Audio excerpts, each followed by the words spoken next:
An oil pressure sensor leak might seem like a minor nuisance, but you are absolutely right to treat it seriously. Oil loss can rapidly lead to serious engine problems, and pressurized oil spraying onto a hot exhaust is a severe fire hazard. Moving on to the diagnostic breakdown, we need to definitively confirm the sensor is the culprit. For an automotive enthusiast, you don't need a complex manifold gauge set to diagnose this. Your eyes and hands are your best tools. Oil pressure sensors typically fail in two ways. 1. Thread/seal leaks. The sealant on the threads degrades, allowing oil to push past the base of the sensor. 2. Internal diaphragm failure. The internal membrane of the sensor ruptures. When this happens, oil under pressure shoots straight through the body of the sensor and out of the electrical connector. For the easy check for enthusiasts, look for symptom 1, the puddle.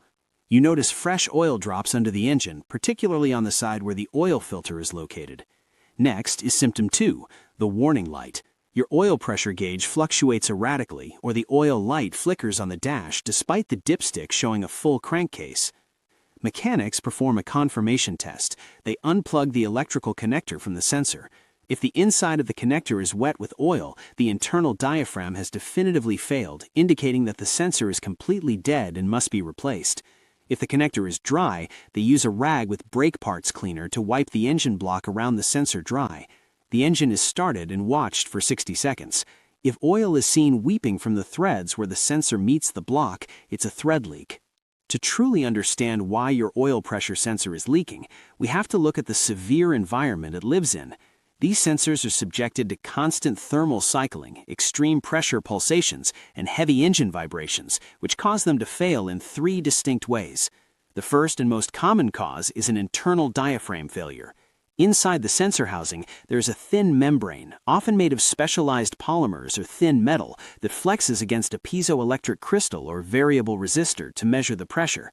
Every time you accelerate, oil pressure spikes, creating a hydrodynamic shock wave that slams into this diaphragm. Over thousands of miles and years of heat exposure, this membrane becomes brittle. Once it develops a microscopic tear, 60+ psi of hot motor oil forces its way directly through the internal body of the sensor, pushes past the internal potting compound, and shoots straight out of the electrical connector. The second failure point is thread and seal leaks. Sensors typically use a tapered national pipe thread that relies on an interference fit and a thread sealant to hold back the oil. Over time, the constant thermal expansion and contraction between the brass or steel sensor body and the aluminum engine block act like a slow, agonizing microscopic wiggling. This thermal fatigue causes the liquid PTFE or factory sealant compound to crystallize, crumble, and eventually fail, allowing oil to push past the base of the sensor threads. The third failure mode is a cracked housing. The upper portion of the sensor is usually made of molded plastic to house the electrical pins. Decades of underhood radiant heat bake this plastic until it is incredibly brittle. A harsh engine vibration or a previous mechanic bumping it with a wrench can create a hairline fracture in the housing itself, creating a pressurized external leak path. Regarding electrical harness care, if your diagnosis revealed that the sensor failed internally, pressurized oil has likely been forced into your wiring harness. Oil acts as an insulator and degrades plastic over time, which can cause erratic gauge readings even if you or a mechanic install a new sensor later. For cleaning the connector, spray the inside of the pigtail connector heavily with electronic contact cleaner. Let the fluid carry the oil out, shake it out, and repeat 2 or 3 times until the runoff is perfectly clear. Allow it to air dry completely for 10 minutes.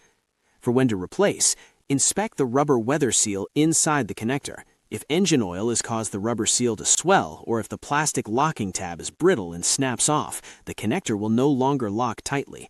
The wires must be cut to splice in a new replacement pigtail connector using waterproof heat shrink butt connectors. For verification and cleanup, whether you are confirming the leak source or testing a newly sealed unit, the process is only as good as your attention to detail. 1. Reconnect and clean. Plug the dry, clean electrical connector back into the sensor until it clicks. Spray the surrounding engine block with brake parts cleaner and wipe away all old oil residue with a rag. A clean block makes spotting the exact origin of new leaks infinitely easier. 2. Check oil level. Check the engine dipstick and top off the motor oil to the full mark to replace what was lost during the leak. 3. Start and inspect. Reconnect the battery, start the engine, the oil pressure light on your dash should go out immediately, or your gauge should register normal pressure. 4. The leak check. With the engine running, use a flashlight to closely inspect the base and the plastic body of the sensor. Let the engine run for 5 to 10 minutes until it reaches operating temperature to see if the heat expansion triggers the weep. As this requires some knowledge, I strongly recommend going to a qualified mechanic that knows what he's doing.